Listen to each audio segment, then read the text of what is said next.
Buenas tardes. Vamos a explicar en este video lo que es el sistema esquelético, el primero de los sistemas de etapa 3.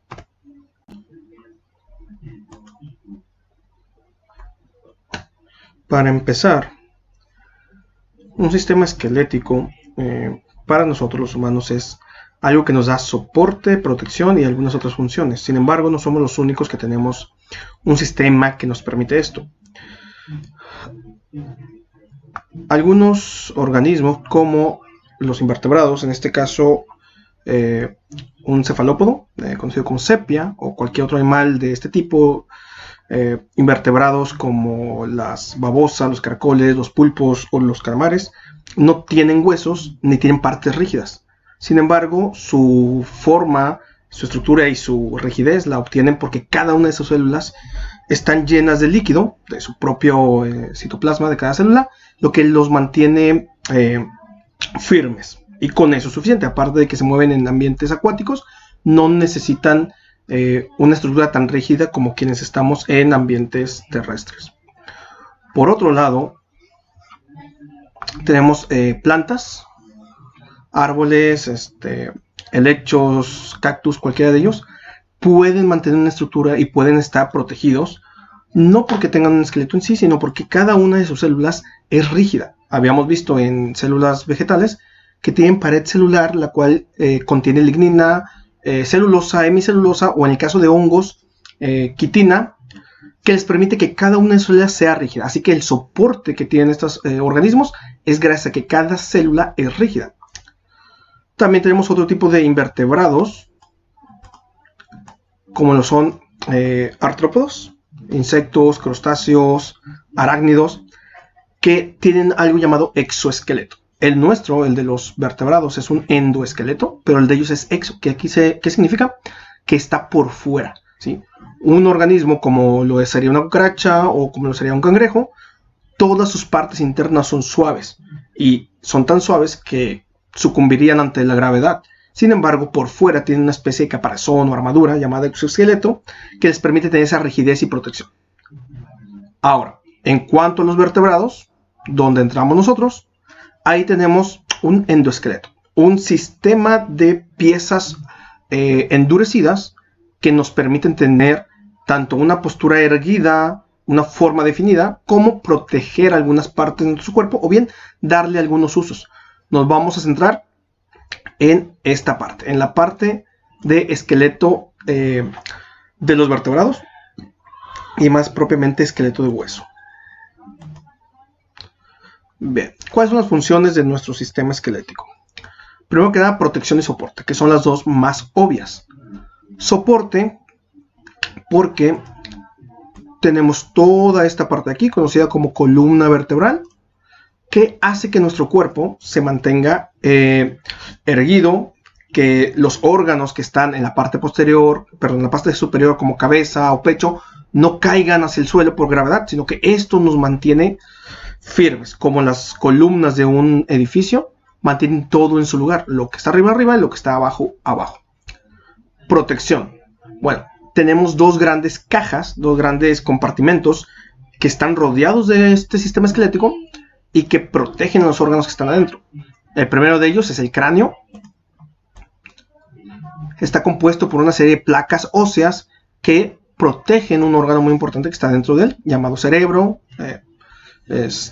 bulbo raquídeo, encéfalo y otras cosas. Entonces aquí todo esto está protegido. Otra de estas cajas es lo que llamamos precisamente caja torácica, que igual es una celda, una jaula, digámoslo así, pero esta vez no tiene placas óseas que cubren todo, sino pequeñas varillas llamadas costillas, lo cual le da cierta rigidez, pero al mismo tiempo cierta flexibilidad. Como ya vimos en el sistema respiratorio, los pulmones necesitan contraerse y expandirse, por lo cual, si esta parte de aquí fuera rígida, como el caso del cráneo, no podríamos expandir y contraer. Necesitamos cierta flexibilidad. Así que por eso tenemos costillas separadas. Espacio entre cada costilla que permite que a la vez que protege, cierto movimiento.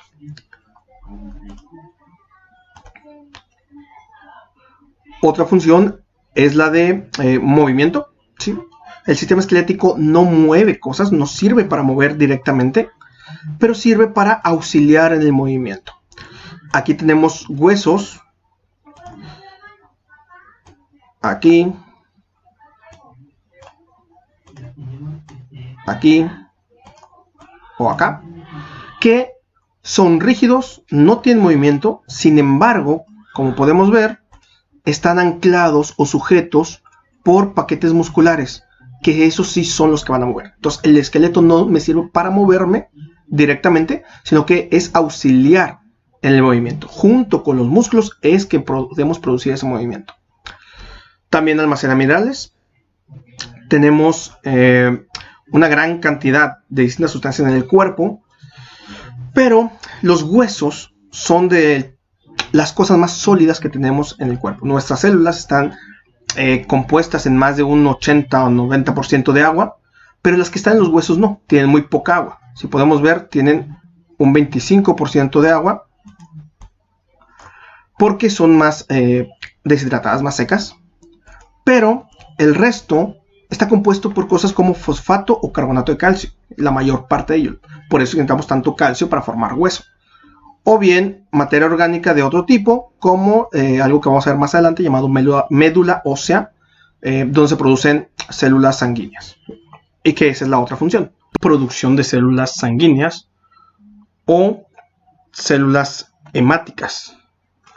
Una célula hemática es una célula de sangre, de hemos, que es sangre. Ahora, ¿cuáles son estas células? Son glóbulos blancos, glóbulos rojos y plaquetas. Más adelante vamos a ver cada uno de ellos en sistema circulatorio.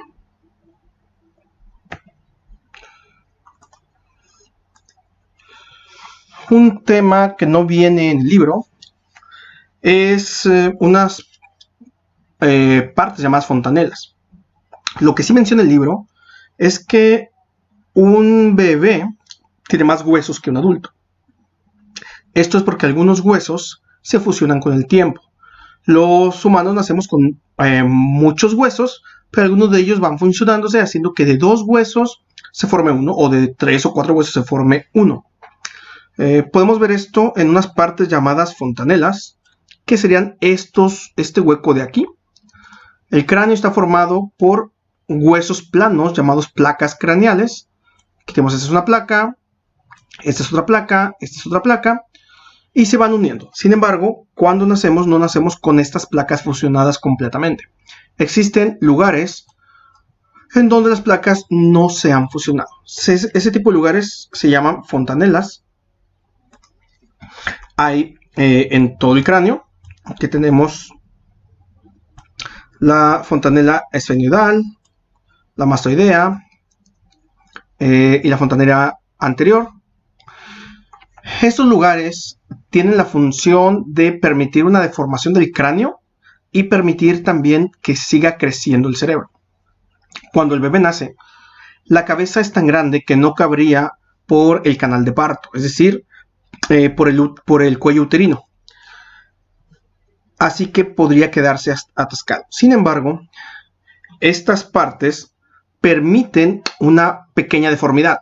Cuando el bebé nace, su cabeza se aplana, sufre presión de este lado y de este lado, ¿sí?, de ambos, haciendo que se vuelva más angosta y un poco más alargada. Eso permite que el bebé nazca y una vez fuera retoma su configuración normal. Durante el primer año o año y medio, esas fontanelas no habrán cerrado y permitirán que los huesos sigan creciendo y que el cráneo siga aumentando de volumen para que el cerebro se haga más grande. Ya cuando se cierran las fontanelas, lo que se le llama comúnmente también que se cerró la mollera, eso indica que ya el cráneo va a quedarse fijo y ya es todo el tamaño que alcanzó. Ahora, sabiendo esto, algunas culturas han aprovechado esta flexibilidad del cráneo para deformar a propósito el cráneo de sus integrantes, y de ahí que tenemos cabezas, cráneos que se han encontrado con esta longitud, ¿sí?, porque algunas culturas mesoamericanas y de otros lugares, los egipcios aparentemente también, cuando los bebés eran recién nacidos, durante el primer año se les sometía a presiones a ambos costados de la cabeza o enfrente para que se fuera deformando su cráneo. Entonces aprovechaban esa flexibilidad. Bien, de los 200 cacho huesos que tiene el cuerpo humano, 206 aproximadamente, podemos clasificarlo en distintas formas. Tenemos los huesos planos, como los omóplatos, que son los que están en la parte de la espalda de atrás. Los huesos largos, como el fémur, el húmero, el radio o el cúbito, que serían propiamente los huesos de brazos y piernas. Tenemos huesos irregulares, como las vértebras de la columna vertebral, o como algunos huesos de la palma y la planta del pie, de los tarsos y metatarsos. Y tenemos algo llamado huesos sesamoideos. Estos son huesos que se forman en las articulaciones debido al movimiento. Los tendones que están uniendo músculo con el hueso, dependiendo de qué tanto movimiento tengamos, pueden convertirse en hueso y hacer pequeños huesos llamados sesamoideos, que estos no son uniformes en cuanto a forma, ni en cuanto a tamaño, ni en cuanto a cantidad. Entonces, si comparamos dos humanos normales de la misma edad, tendrán la misma cantidad y posición más o menos de sus huesos planos, huesos largos y huesos irregulares, pero pueden tener diferente cantidad, tamaño, posición y forma de sus huesos sesamoideos, ¿sí? Si utiliza más o menos una articulación, podrá tener más o menos huesos, pequeños huesillos sesamoideos en esa articulación.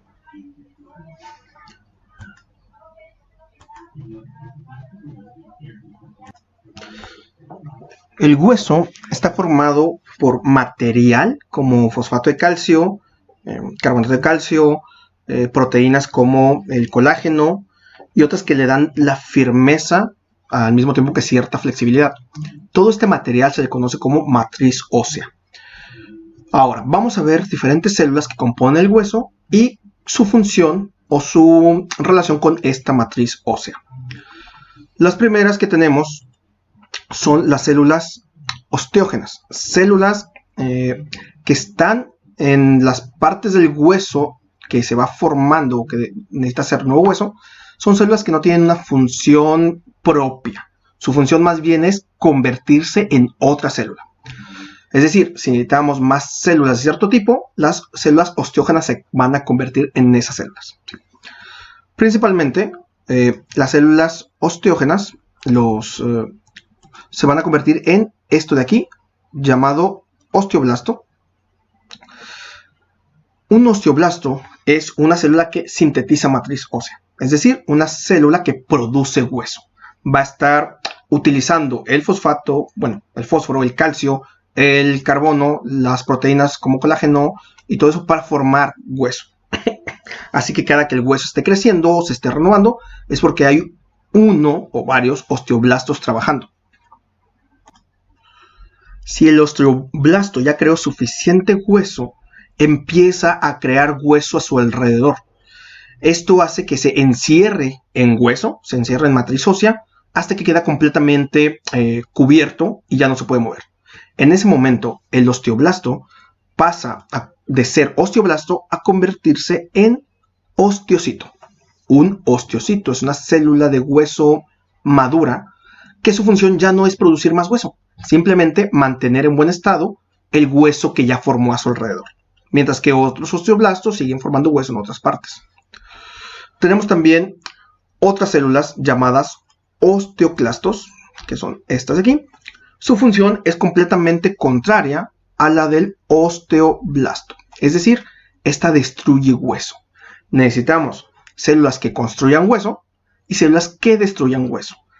Esto porque el hueso no es un material inerte que puede quedar para siempre en su lugar, sino que va teniendo desgaste, roturas, malformaciones o fracturas que necesitan repararse. Entonces yo necesito que el hueso que esté dañado quitarlo, y para eso utilizo un osteoclasto que destruye ese hueso y después un osteoblasto que pueda crear nuevo hueso donde ya quite el hueso anterior. Estas 4 células, tipos de células, van a estar trabajando constantemente para mantener el hueso saludable. Ya sea mantenerlo saludable, hacer que siga creciendo, hacer que se repare. Todo para que ustedes tengan un sistema esquelético funcional. Aquí podemos ver una micrografía de una muestra de hueso, donde tenemos identificadas cada una de las partes. Esto es lo que veríamos en un microscopio, con una muestra de hueso, un corte muy delgado de hueso, pero además teñido para que podamos ver las partes de cada célula. Aquí se pueden ver algunos osteoblastos, que sean estos de aquí, que están creando nuevo hueso. Aquí podemos ver aquí podemos ver osteoblastos. Aquí podemos ver osteocitos, ¿sí? O sea, osteoblastos que ya se quedaron rodeados de hueso, ya no se van a mover, solamente van a mantener ese hueso saludable. Todo lo rosa, todo esto de aquí, sería la matriz ósea. Y estos de aquí serían osteoclastos, que van destruyendo hueso, ¿sí? Así que la parte de este color sería matriz ósea compacta, matriz ósea rígida, que está, digamos, en buen estado.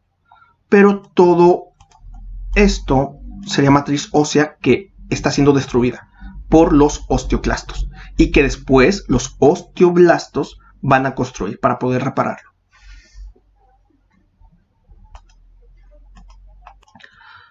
La estructura del hueso es la siguiente. Si cortamos un hueso de manera transversal, podemos ver que tiene varias capas y dentro de ella varias estructuras.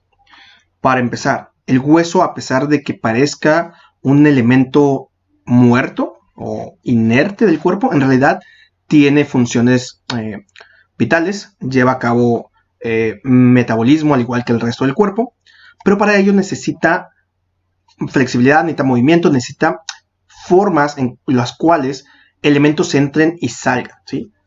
Para esto tenemos conducción de sustancias por medio de vasos sanguíneos, como tenemos aquí esta arteria o esta vena, para llevar sangre.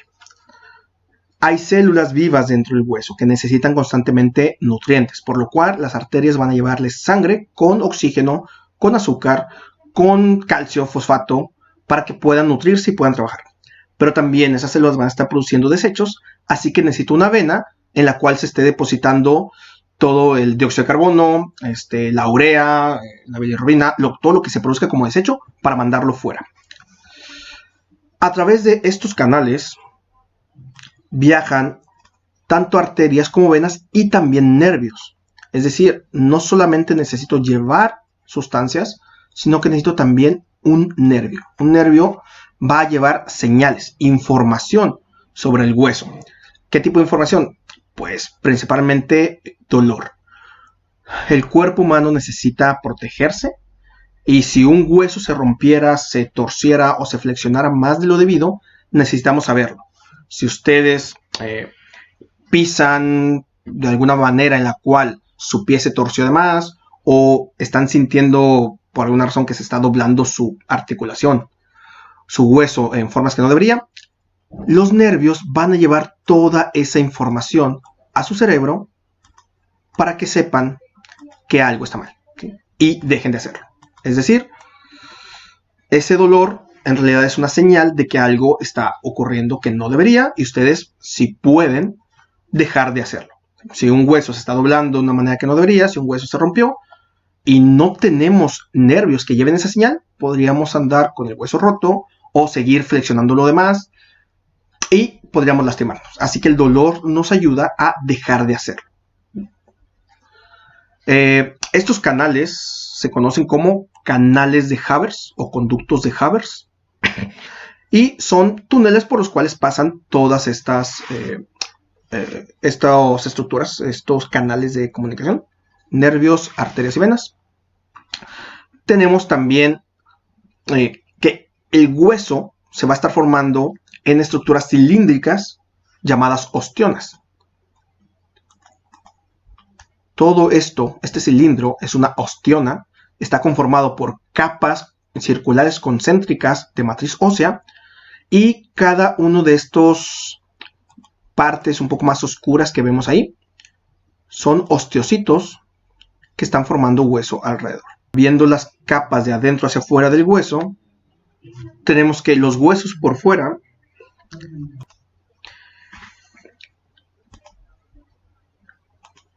el periósteo está formado de tejido conectivo que rodea los huesos. Tiene vasos sanguíneos, tiene estructuras que le permiten absorber nutrientes y llevarlos hacia el hueso, mantiene una comunicación entre el hueso y el resto del cuerpo. Y después, hacia adentro ya tenemos lo que es propiamente el hueso. Pero hay dos tipos de hueso.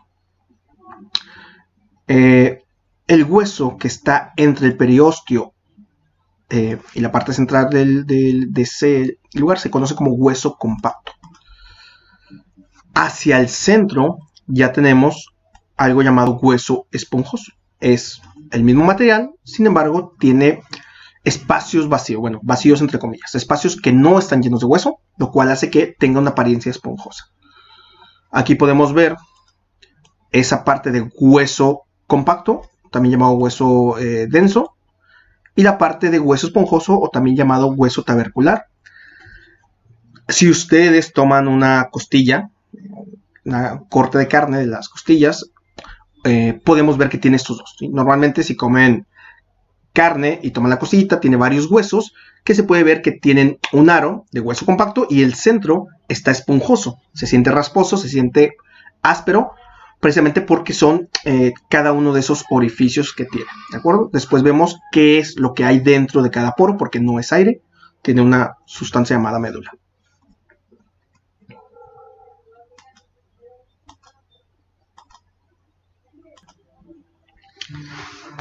El hueso tiene una sustancia llamada médula ósea. Existen dos tipos, la médula ósea roja y la médula ósea amarilla. Se encuentran en los poros del hueso. Ahora, el hueso compacto no tiene poros, así que ahí no vamos a encontrar ningún tipo de médula. Después tenemos la médula ósea roja, que va a estar en los poros del hueso esponjoso. Y la médula ósea amarilla va a estar en los huecos que están en el centro de aquellos huesos que son muy largos. Huesos como el fémur o el húmero son tan largos que, aparte de tener hueso compacto, hueso esponjoso, tienen por el centro un canal que no tiene hueso, simplemente está relleno de una sustancia llamada médula ósea amarilla. Ahora, ¿qué es cada una de ellas? En un hueso largo, como lo es el fémur, vamos a tener en las partes anchas, como la parte final, la parte posterior, bueno, las partes de los extremos, espacios esponjosos, espacios de hueso esponjoso, donde cada uno de los huecos está relleno de una materia llamada médula ósea roja. Ahí se van a producir los glóbulos rojos, los glóbulos blancos y las plaquetas. O sea, todas aquellas células que ustedes tienen en la sangre no se producen en sangre, sino que se producen en el hueso. Por eso también es muy importante los huesos. No solamente dan soporte, no solamente se pueden quebrar, pueden infectarse, y una infección en hueso es muy mala, muy dañina, porque estás infectando la parte que está produciendo las células de tu cuerpo, las células que te protegen, las células que te dan oxígeno, bueno, que llevan oxígeno, y las células que te permiten recuperarte, porque cada una tiene una función. No lo vamos a ver aquí porque esto viene en sistema circulatorio. Luego, hacia adentro, tenemos la médula ósea amarilla. Si habrán comido caldo de res, a veces viene en el caldo de res un hueso, una parte de la res, que es un hueso circular, que está hueco, pero el hueco está relleno de una sustancia grasosa que le llaman tuétano. Bueno, ese tuétano es la médula ósea amarilla. Es muy grasosa precisamente porque lo que tiene principalmente es grasa. Va a tener algunos glóbulos blancos, pero también va a tener células adiposas, que son células de grasa, porque resulta que necesitamos esa grasa para almacenamiento de energía. Ya habíamos visto que nuestra piel puede almacenar ciertas cantidades de lípidos, de grasa, debajo de ella, pero otra parte que almacena grasa son los huesos. Así que tenemos reservas de energía para situaciones en las cuales nosotros no podamos ingerir alimentos. Nuestro cuerpo puede recurrir a esa grasa para mantenernos vivos un tiempo. No mucho, pero al menos puede el cuerpo humano resistir a periodos cortos de inanición, o sea, de falta de alimento, gracias a estos reservorios de energía.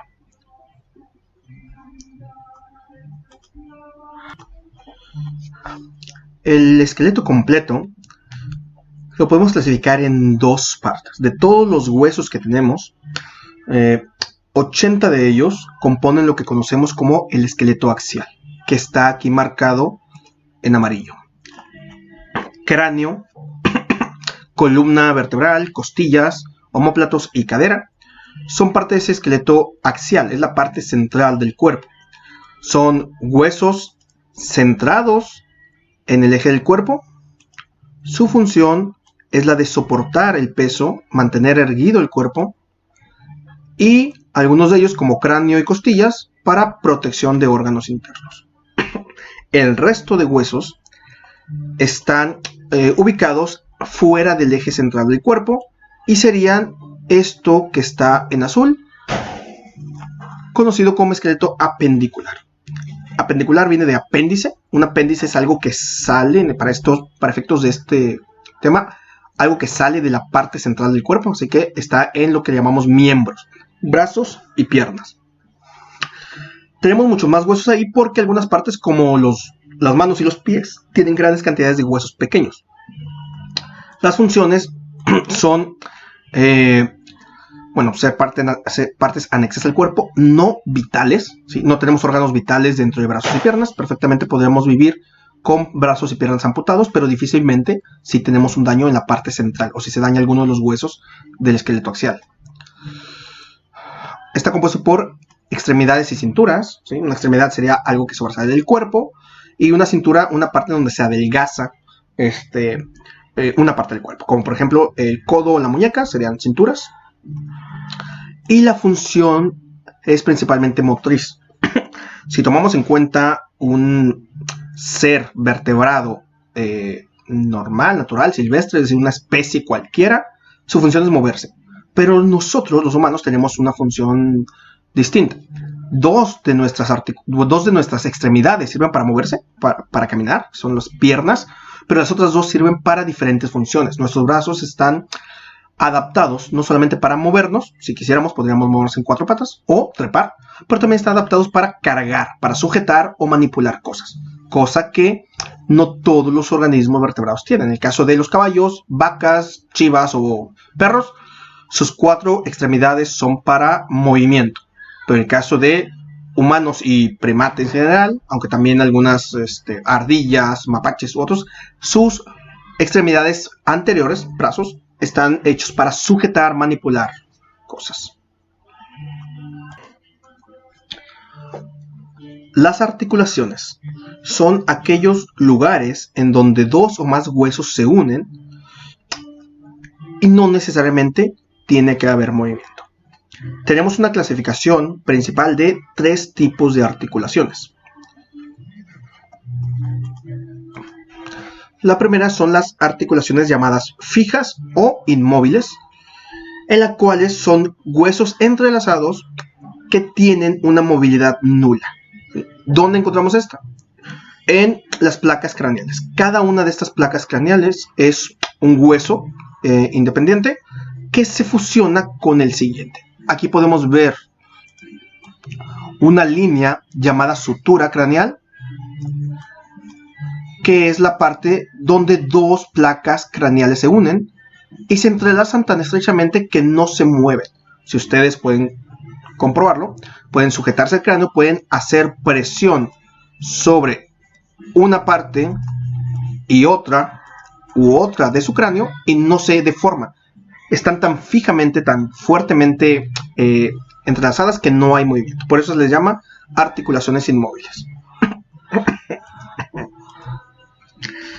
Tenemos otras articulaciones llamadas articulaciones semimóviles, que son aquellas que tienen huesos separados,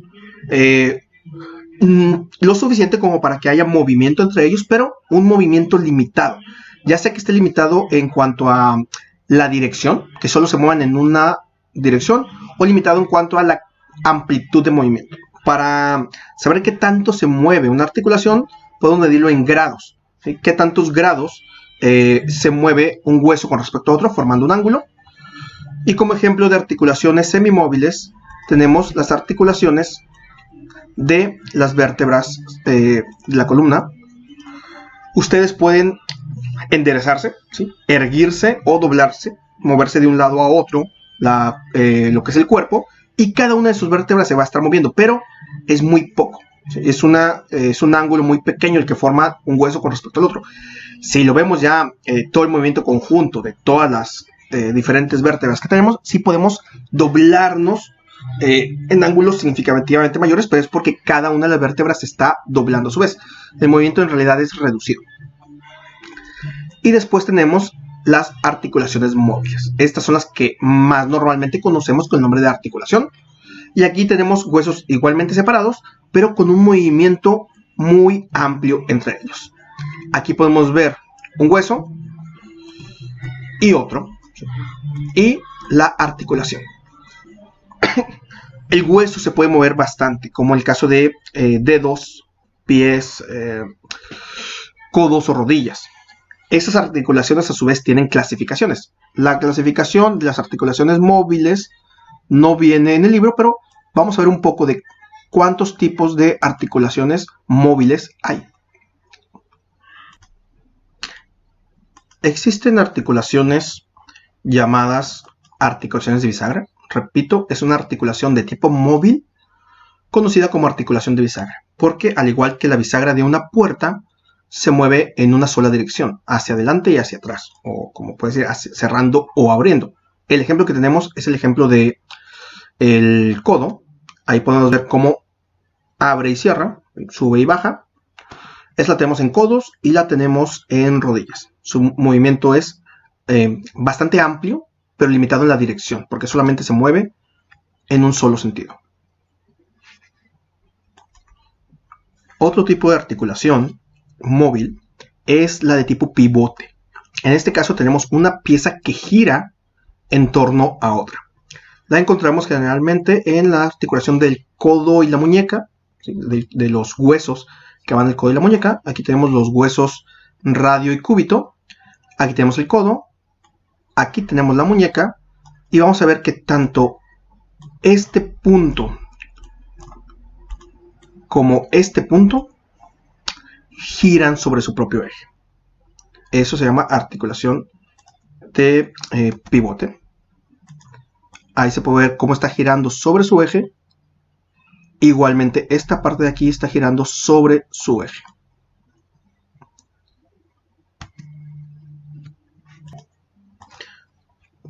Otra articulación es la llamada tipo mecánica. Es la articulación con mayor amplitud y dirección de movimiento. Consta de dos partes. Una parte esférica llamada cóndilo y una parte cóncava en el hueso opuesto en la cual va a girar. Permite movimientos muy amplios en todas direcciones. Puede moverse hacia adelante, hacia atrás, hacia un lado, hacia otro e incluso girar sobre su eje. ¿Dónde podemos encontrar esta articulación? Bueno, hay varias partes del cuerpo. La articulación mecánica la podemos encontrar en partes como la cadera, donde se une el fémur a la cadera. Aquí podemos ver el cóndilo del fémur y aquí podemos ver la cadera con su parte cóncava, en donde va a posicionarse sobre la cual va a girar. En el caso del hombro pasa lo mismo.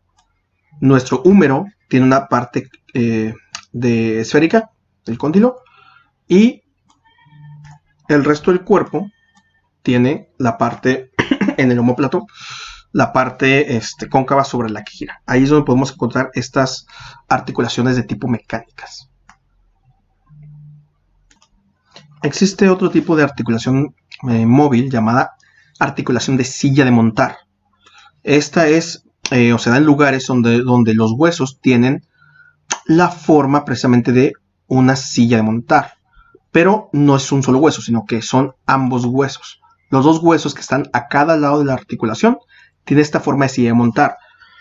La forma de silla de montar limita el movimiento en un solo sentido, pero debido a que son dos sillas de montar encontradas, estos dos sentidos se pueden cooperar o se pueden compensar su movimiento. Ahí tenemos el movimiento en un sentido, ahí está el movimiento en otro sentido, y si el movimiento se combina, podemos tener movimiento en muchas direcciones.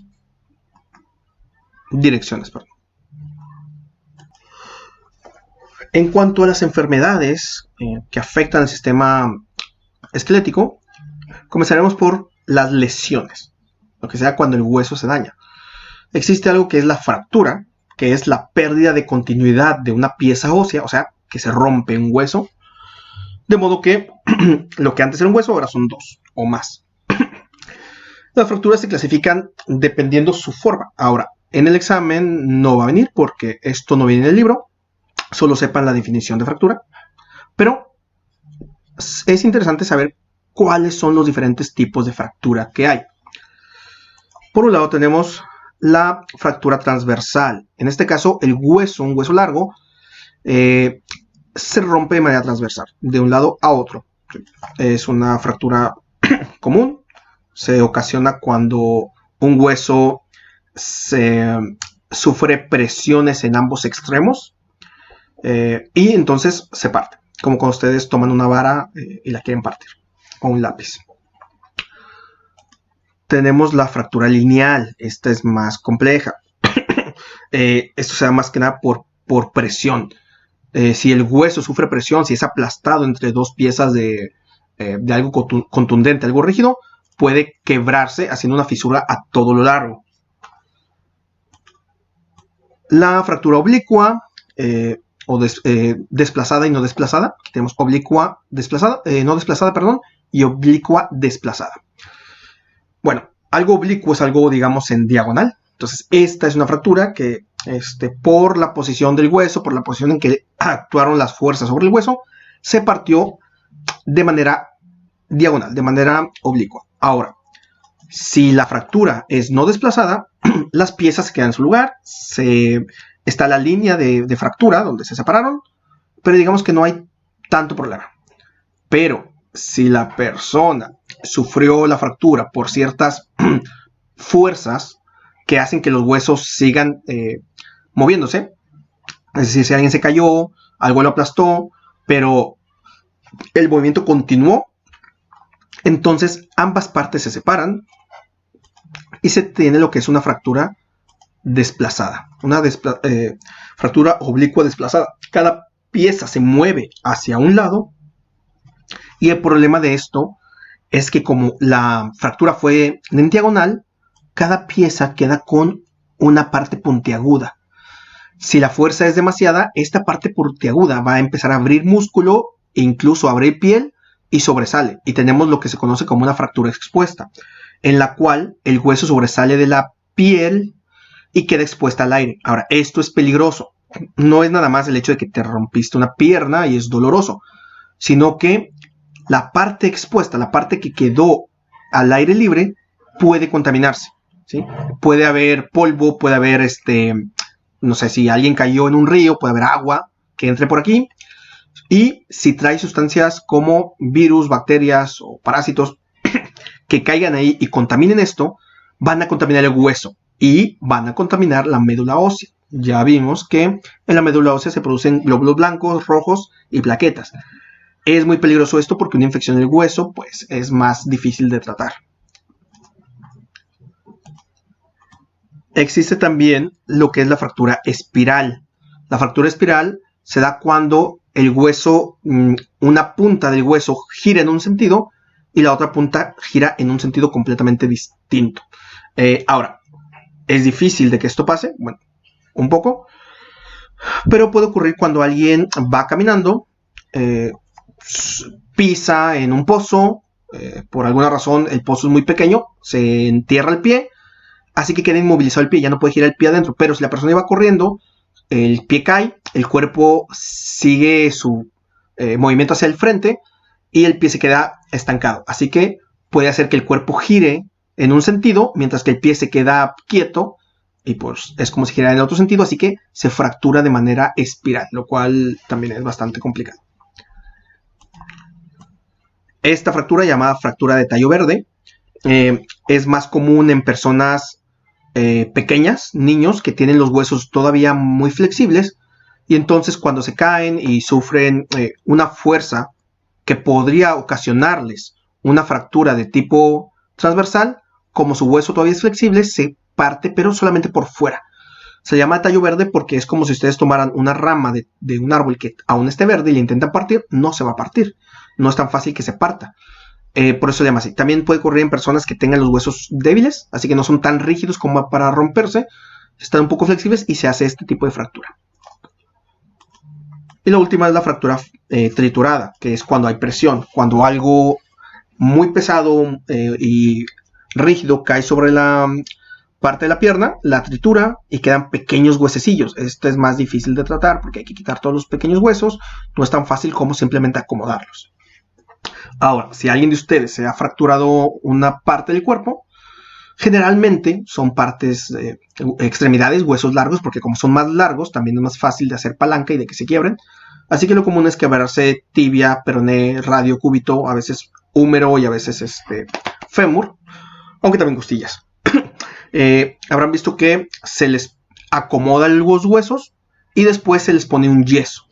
Esto es para que el hueso quede en la posición original, es decir, si el hueso había quedado de esta forma, separados los huesos, pues se acomoda en su forma normal, se pone un yeso alrededor para que inmovilice el hueso y por mucho tiempo ese hueso no se pueda mover y la grieta que quedó quede muy juntita, de modo que las células de hueso puedan hacer su trabajo. Lo que va a pasar aquí es que en la parte donde está la fisura, los osteoclastos van a empezar a destruir el hueso que estaba en la periferia, en la orilla. Y luego los osteoblastos van a empezar a crear nuevo hueso, haciendo que todo esto se fusione y ocurra lo que le llamamos que solda, o suelda, no sé cómo se diga. Solda el hueso y queda rígido, queda de nuevo duro. Ahora, si por alguna razón ustedes se quiebran, se fracturan un hueso y no siguen las indicaciones del médico, no se están quietos, se quitan el yeso antes de que haya soldado completamente la fractura, puede ser que se mueva el hueso y sí va a soldar, sí va a sanarse, pero en una posición incorrecta, movido, chueco, les va a quedar una pequeña protuberancia. Y en ocasiones lo que se tiene que hacer para que quede bien es volver a quebrar el hueso. Así que hay personas que se fracturan, les ponen el yeso, no aguantan, se lo quitan, el hueso queda mal y hay que volverlo a fracturar para acomodarlo correctamente. Entonces lo ideal es que si les ponen un yeso, aguántense el tiempo que sea necesario. No sé, la verdad, son como 3 meses o algo así.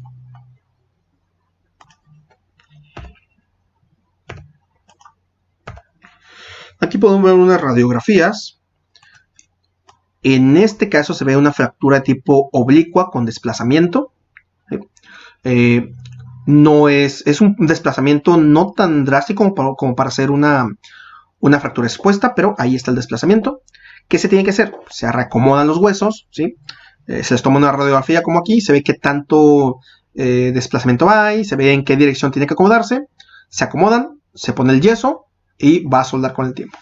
Pero las fracturas que son de tipo longitudinal, a lo largo del hueso, no son tan fáciles de acomodar y muchas veces necesitan lo que le llaman fierros, ¿sí?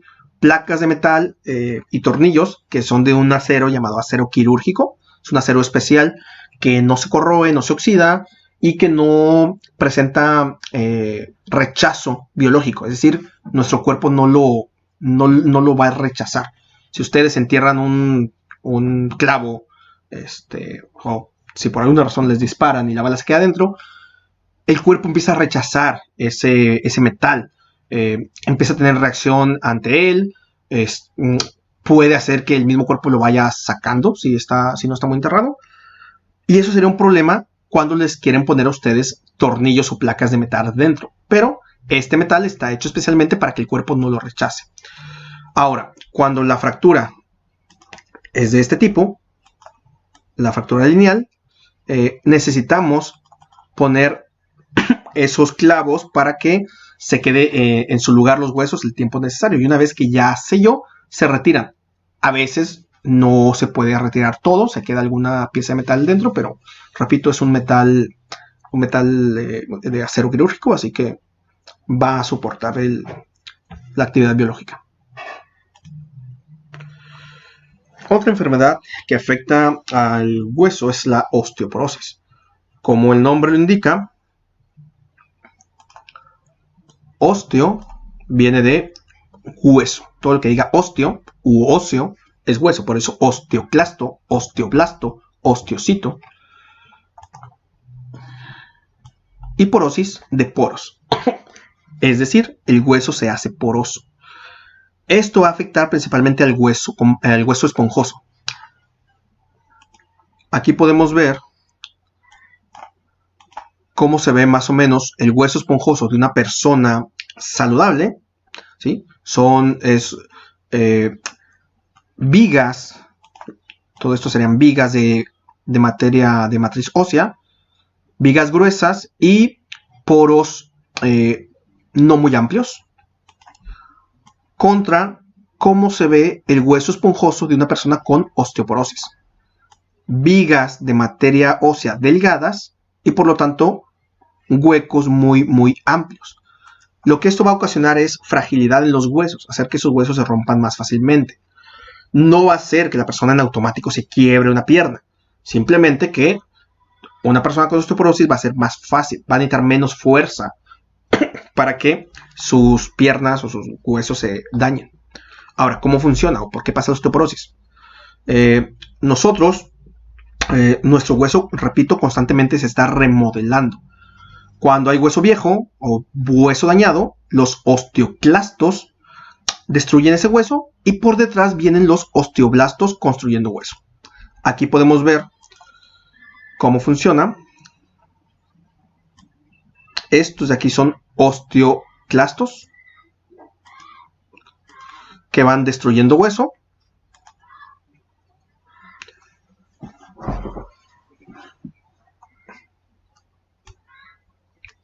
Todo esto es el hueso que se está destruyendo, lo van dejando más poroso.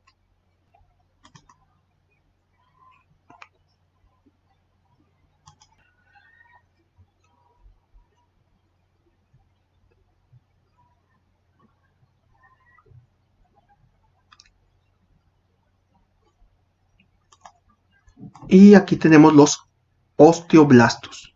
Bueno, creo que lo dije mal. Los anteriores son osteoclastos. Estos son osteoblastos.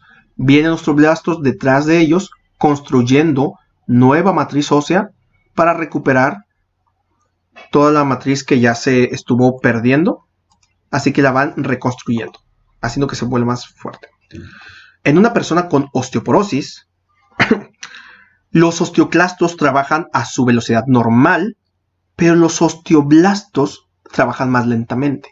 Es decir, el hueso se destruye rápidamente, pero se construye muy lentamente. En una persona normal, las velocidades de construcción y destrucción de hueso más o menos andan igual.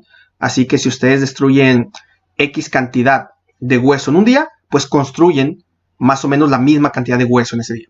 Una persona con osteoporosis no, destruye una cantidad X de hueso, pero construye una cantidad menor, ya sea porque sus osteoblastos están mal, no trabajan a una buena velocidad, pero también puede ser porque le falta calcio, le falta fósforo, y aunque sus osteoblastos estén en perfectas condiciones y puedan trabajar muy bien, no hay el material necesario para construirlo.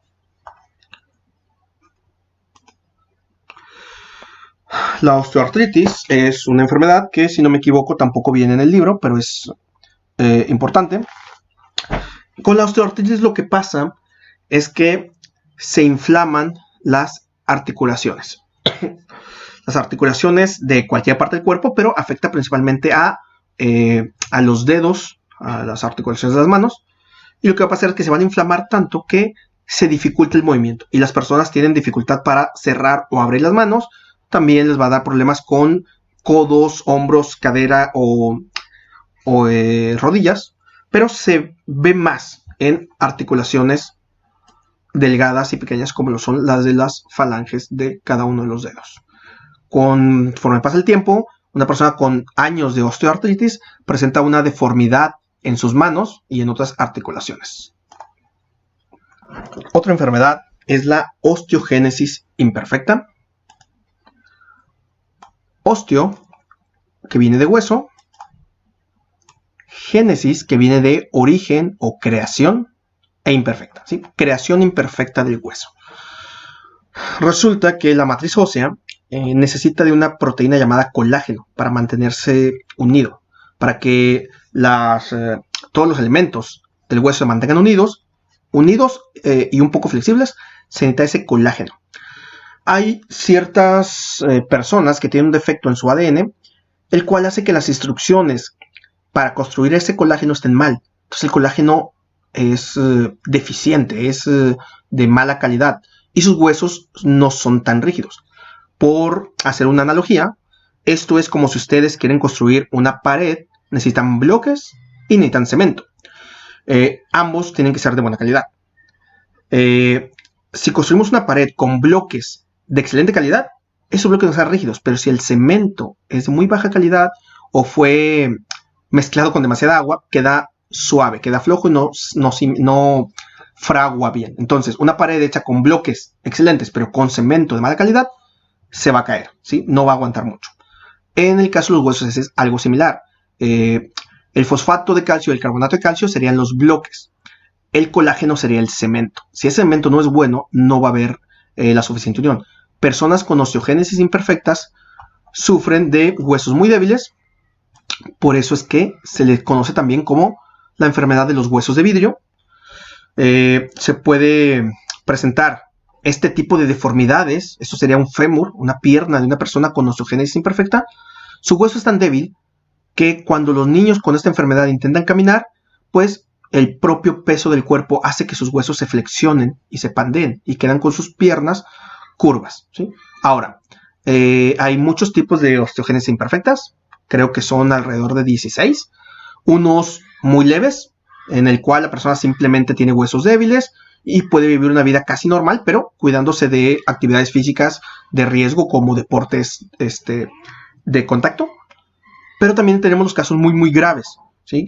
Un tipo de osteogénesis imperfecta en la cual los niños que nacen con esto tienen fracturas incluso antes de nacer, ¿sí? Los movimientos dentro del útero o la fuerza del ginecólogo al sacarlo del útero de su madre quiebran algunos huesos. Esos niños se pueden quebrar los huesos solo por caminar. Si se caen, si se tropiezan con algo y se caen, se quiebran algún hueso. Desgraciadamente son personas que no llegan a vivir mucho tiempo y si lo viven tienen un tamaño pequeño porque sus huesos se van quebrando durante el transcurso de su vida, así que sus huesos no crecen todo lo suficiente. Tienen otro efecto secundario, no sé a qué se deba, pero sus ojos se ponen de un color azul. Un efecto es la esclerótica del ojo, la parte que debería ser blanca en el ojo, en las personas con osteogénesis imperfecta, se vuelve azul. Es una característica.